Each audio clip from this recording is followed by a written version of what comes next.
Senator Mallory McMorrow, great to have you on the show. I've been dying to speak to you for a long time. Thanks so much. Thrilled to be here. Thanks for having me. So you have a great book out, which for the YouTube audience, I'm going to hold up.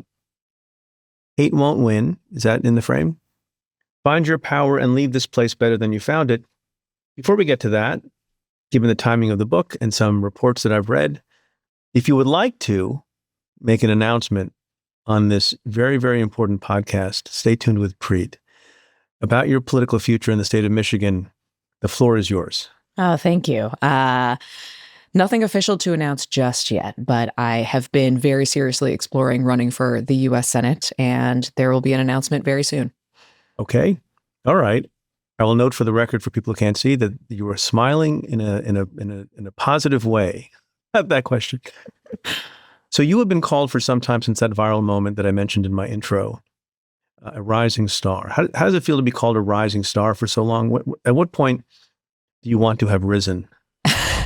Well, first of all, I think it's strange that we talk about politics and governing in terms of stars. This isn't entertainment. Entertainment is part of how we got into this mess in the first place. So for me, I'm glad that people have noticed, but I always try to leverage whatever attention I have for good. And I hope that I have more opportunities to do that. So let's go back to the video that brought you to national prominence. I won't use the word star since you made that comment. So that was an exchange about a pretty hot button, if I can use that term, culture war issue, which you dealt with and addressed head on in an address. And your response worked. It doesn't always seem to work. Why do you think what you did resonated with so many people across the political spectrum? And what can Democrats learn from that, which you did?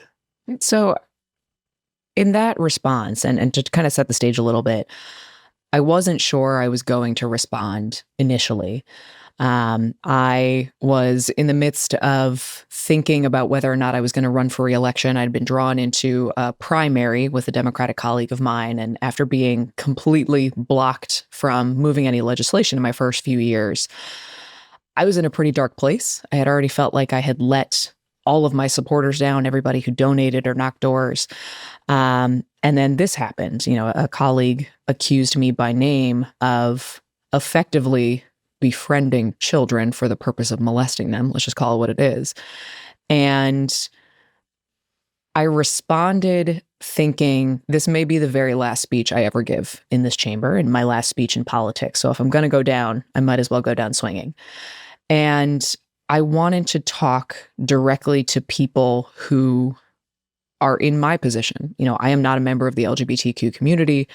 And when I talk to members of that community, more than anything else, they want to be left alone, just like any of us, to live their own lives. So rather than take the bait on a culture war issue, I very intentionally identified myself multiple times as a straight, white, Christian, married suburban mom who knows that hate will only win when people like me let it happen. And also at the end of that speech, intentionally pointed out that people who are different are not the reason why healthcare costs are too high or why our roads in Michigan are in disrepair or why teachers are leaving the profession. And I hope that Democrats learn we can take the wind out of the sails of these attacks. They are attacks on a very small percentage of our population by framing the issue in a way that any listener can understand. Everybody votes in their own self-interest, and it's just scapegoating. It's scapegoating and it's nonsense, and it's not actually addressing what most people are concerned about in this moment, which is sanity and decency and cost of living. Am I going to be able to provide for my family in the way that I want? And we don't see that enough from Democrats. In the few years since you gave that speech and you addressed that issue, has the Democratic Party gotten better or worse at addressing issues in a way that everyone can understand, as you described? I would have to say worse. I think about the 2024 election cycle, and whenever I would watch a Lions game, I saw the same ad that everybody points to. Kamala is for they, them, and Donald Trump is for you. And again, I think about the average person watching a Lions game who has likely never met somebody who is trans that they know of, and that Democrats too often, I think from a place of goodness, we want to defend people. We don't want to throw people under the bus, but take the bait and debate the issue that Republicans want Democrats to debate instead of thinking, what does the person watching this game at home care about? And how can we talk to that person about their life and their values and their issues in a way to destroy the attacks, reject the premise of the attack and pivot. And I don't think Democrats have learned how to do that clearly with the results of the 2024 election. Your book is entitled Hate Won't Win. Do you think hate won in 2024? I think it took a step forward, but it didn't win. This is about committing to a lifetime of civic engagement and service. And I make that case in my book and what I learned throughout my lifetime. It's not going to be one and done. For every step that we view as a step forward, there are people who view that as a step backwards and will be fighting against us. And there's always going to be a give and take. But I think long term, hate won't win, so long as a majority of good, decent people decide to take an active role in this country. So it's an interesting division in your book, right? It's part memoir and then part how-to. And my favorite chapter title, because it's a theme that we've been sounding on this podcast, that I've been talking about with my friends, and that I'm very, very worried about, that people are so distraught about what happened in the election. They're so distraught about what's happening on all fronts. They can't keep up. There's an avalanche of information and news, much of it not good, that they check out. As I often mention, our podcast is called Stay Tuned, so we're the opposite of that. Your chapter 7 is entitled Don't Check Out. Describe to my viewers how it can be that despite all of this, they can stay tuned and not check out, and how they can tell their friends and neighbors and colleagues and fellow citizens to do the same. So it can be really tempting to check out. It feels overwhelming. It all feels like too much. But when we decide to check out, it means that we've given up. We've given up on our state and our country and our communities, and that people with more nefarious motives will be given space to take action.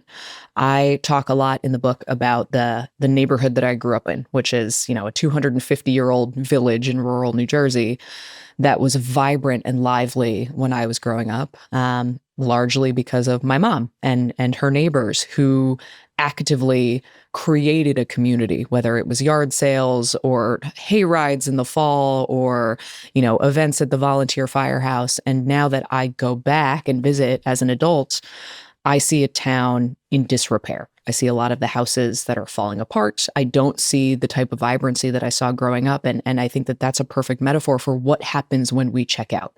It may feel like we can, but community doesn't happen on its own. It collapses without us. So as people figure out how to stay engaged, my biggest tip is to pace yourself. We were not, as humans, designed to take it's in... not a sprint? Not a sprint, it's a marathon, which I know is, a trope at this point. But just thinking about social media and 24-hour news, we weren't made to take in nonstop breaking news and alerts and notifications and buzzes and bings. And so just turn it off. I'm a millennial, but I still really like physical newspapers. I like that they come to my house and that I can carve out time to sit and read the news on my terms instead of constantly responding to a fire hose of information. So I think everybody should feel free to give themselves space. If you turn off your notifications, you're not going to miss anything. And check back when you're ready and stay engaged. But do check back. Check back. Don't check out. There's something that you have spoken about, written about, and it's in your book about how you engage with the voters that, seems to be about running for political office. But I thought is really a profoundly simple but important lesson for everyone on how to engage. Like, you didn't show up at a door, knock on the door, and say, "I'm Mallory McMorrow. Here are the 3 issues that I care about." Describe how you engage with folks, and what lessons people can derive from what you did to engage with their friends and family and other people they might want to persuade to their point of view. So I think genuinely, I love people. I'm always shocked when I meet people in this line of work who run for office who genuinely dislike people, which feels like a strange choice. So, when I get to a door or an event or any interaction, I try to go in without an agenda because people can see through that. If they know you need something out of an interaction, they're immediately going to put their walls up. So I tend to just ask questions. I genuinely want to get to know the other person on the other side of this conversation. Sometimes I compliment something that's on their front porch. Here in Michigan, we have a lot of porch geese that people have. They're ceramic geese that people dress up. I love them. And I've found a lot of common ground with people who I think on its face have very different political views than I do. But there was an older couple that I talk about in the book who right away signaled they don't like Democrats. Their son was a border patrol agent on the southern border. They have a lot of guns in their pickup trucks and they don't want Democrats to come for them. But eventually they said their daughter-in-law is a teacher and how hard her job is. And there are too many kids in her classroom. And I was finally able to, just by listening, find a way to enter into the conversation and say, that is something that I really care about. And teachers made me who I am today. And then they looked at my materials and saw a picture of my husband and I and our rescue dog, who's a 60-pound pit bull named Detroit the dog. She's got stripes. She looks like the tiger statue outside of Comerica. You're very committed to Michigan. Very committed to Michigan. And but this couple also rescued dogs and they, loved pitties and they brought out all these pictures of the dogs that they had rescued on their mantle. And all of a sudden, by the end of the conversation, they said, you can count on 2 votes from our house and we'll take a yard sign. And, if I had just come in and said, I'm Mallory and I'm running to be your state senator and here's my issues, they would have said, thanks, but no thanks. Yeah, no, it reminds me of advice that I've forgotten about. When I was a young law student and interviewing with law firms for jobs, I don't know who told me this. Someone said when you walked into the office of the more senior person, by definition, everyone was more senior. It's almost the exact same advice that you give people about the porch. Find something on their desk or on their mantle. In fact, I think I did that with you. Yep. Not even realizing the first thing we discussed was what's behind your head. Oh yeah. On the shelves. And it's a simple way to disconnect. And some people, I think people can be a little too aggressive on the policy before they've made any kind of human connection at all. So I think that's actually very, very wise and smart. Well, and that's all this is. Politics is relationships, right? That's right. Well, it's something else. It's something else. It's a good segue to something else that you say. We always have to remember, even though we don't talk this way, and you don't talk this way when you knock on doors, politics is about power. Is it not? It is. What does that mean? So I interviewed Eitan Hirsch for the book, who is the author of the book, Politics is for Power. And he was very critical in his book of people who engage in politics almost as a sport. And we all know them. They're the people who watch MSNBC 24 hours a day, or, they can't even entertain a conversation with somebody from the other party. And it feels like, it's good versus evil. It's bad versus good. And that may work in sports when really the end result doesn't matter. Apologies to my diehard sports fans. You'll get over it. Your team lost.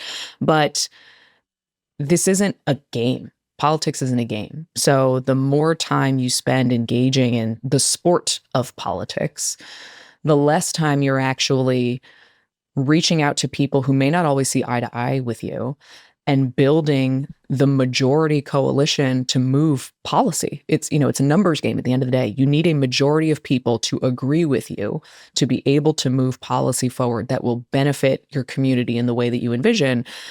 And if you don't think that way, you're just engaging in a game. And I think that's really dangerous.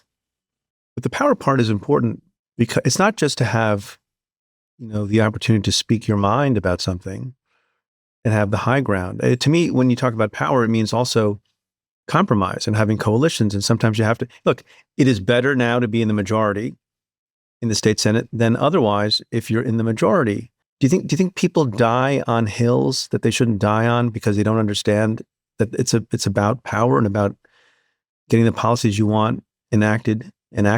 Oh, yes. And we've seen that. I've seen this in my work where perfect is the enemy of the good, but it's also been very strange for me. I was an industrial designer in my past life. And in that line of work, you come up with 1,000 different ideas, you test them, you focus group them, you are open to feedback, and your goal is to get to the best product that solves the problem ahead of you. And as I've entered into this line of work, I've watched people introduce their bill, they put their name on it, and that's it. There's no compromise. There's no working across the aisle. There's also not even asking the tough question of, does this really solve the problem that we've set out to solve? And going in with that mindset, I've watched, a good example here in Michigan is paid leave, something that I'm very passionate about. I talk about it in the book. We have put forward legislation on it, but because there wasn't the work to build a coalition that includes Republicans and members of the business community and the Small Business Association and folks who would otherwise oppose this, it's not law. We had a Democratic trifecta in Michigan. We lost that with the Republicans taking the state house, and now that opportunity is gone. And I hope that people reflect on what we could do better next time, to not just stay in our corner because we didn't have the votes. We didn't have the support to get it done. When you acknowledge and appreciate, if you're in politics, that politics is for power, does that cause one to be more hostile towards the adversary or less hostile because you understand what it's all about? Or is that not the right way of thinking about it? I think there's something to be said there. So in my first 4 years, I had flipped a district against a Republican incumbent when I ran for office the first time. He had won by 16 points. I beat him by 4. I was completely blocked by the then Republican majority from any action. I introduced 59 bills on every single issue I ran on. They didn't even grant me a single hearing. So because of that, recognizing that it wasn't for a lack of good ideas or even ideas that were brought to me by constituents who may have been of the other political view of me, but that I didn't have the power to enact the change. So I had this horrific attack against me, a slander.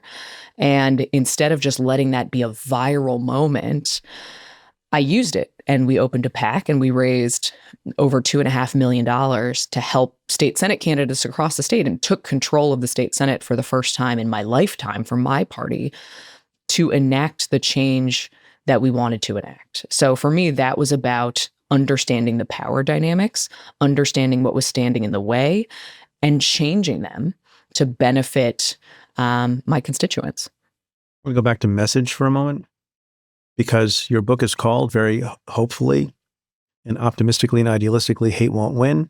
We talked about how politics is about power and is for power. And so I'm curious how you would complete the following well-known phrase, given that you were attacked yourself, as you've described.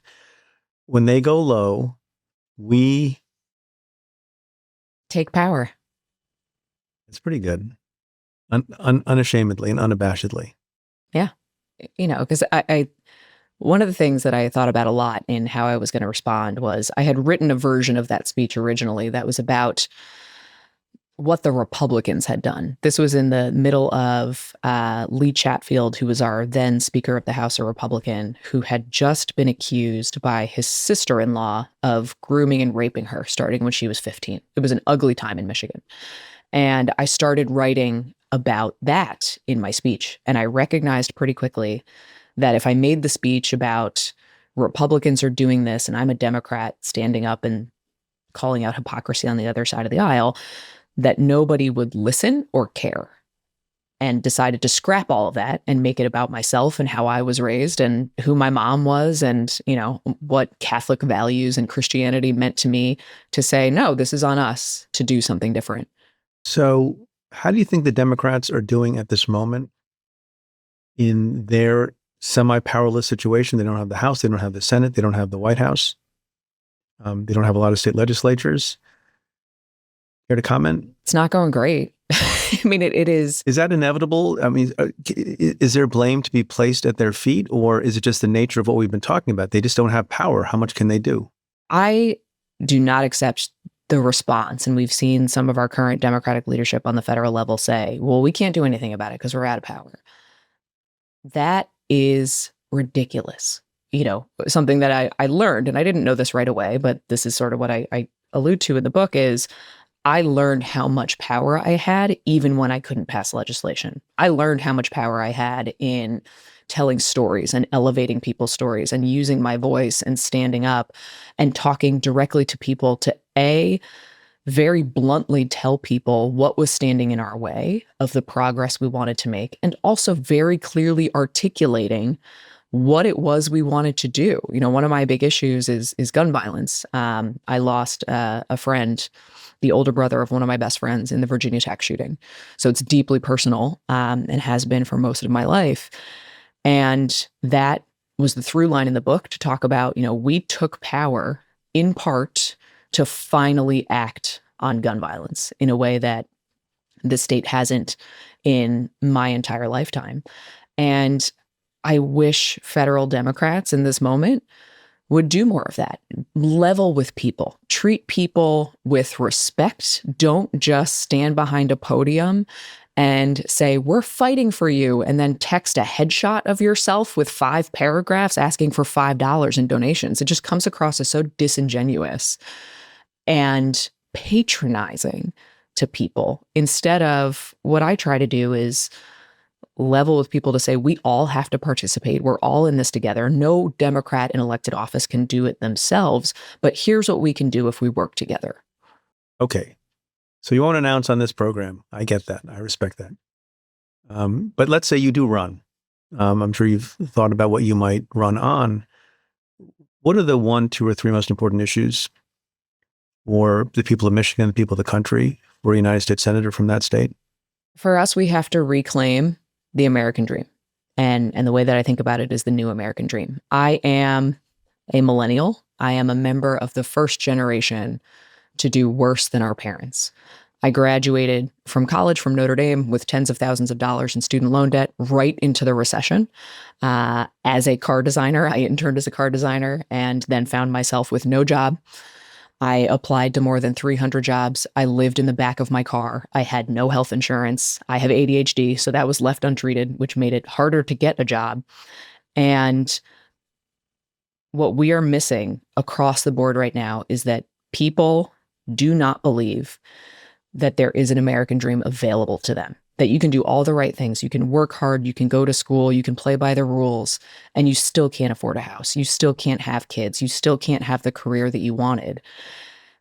And we have to directly communicate that to people and draw a contrast to say, in this moment when you can't achieve this, Democrats are going to fight for you to be able to have those opportunities by X, Y, and Z. Simultaneously, Donald Trump and Elon Musk are stealing your taxpayer dollars to give another tax break to the wealthiest Americans in the country. None of this mystery tax cuts as if it's free money thing. It's your money that they're stealing from you, and they're giving to the wealthiest people at a moment when people do not believe they have a path forward to the life they dreamed of anymore. While I still have you, before we run out of time, how do you think the Trump presidency will play out over the next 6 months? It's chaotic. It is nothing but chaos. I have had multiple events in my district, and 80% of Americans have no idea who their state legislator is. When I do town halls or coffee hours, maybe 12 people come. We had more than 200 people come to one of my last events, and people are so angry and scared and devastated. I had 3 people come who are federal workers who have lost their jobs. We're going to have a lot of devastation, frankly, to build back after the Donald Trump presidency. But I also firmly believe that there is nobody who has kind of the charismatic pull that Donald Trump has. We've seen a lot of people try. Carrie Lake has tried to mold herself in his image and has failed a number of times. So I do think there is going to be an opportunity after this Trump presidency, but it is going to require a new generation of leadership from the Democratic Party to dig ourselves out of it and to make something new. So you're hopeful and you're optimistic. I am. Genuinely so. All things considered. Genuinely, the fact that people keep showing up and showing up in the numbers that they are shows me that people have not given up, but they need people who believe in them and are willing to give them direction on what to do next. Senator Mallory McMorrow, thanks so much. The book is Hate Won't Win. Find your power and leave this place better than you found it. Really appreciate it. Good luck to you. Thanks, Preet. Never miss an episode of Stay Tuned. Hit that subscribe button now. If you'd like to support our work, consider becoming an insider. You'll get exclusive access to my weekly podcast with Joyce Vance, where we break down the biggest legal and political stories and other membership benefits. Head to cafe.com/insider to learn more and to join. That's cafe.com/insider.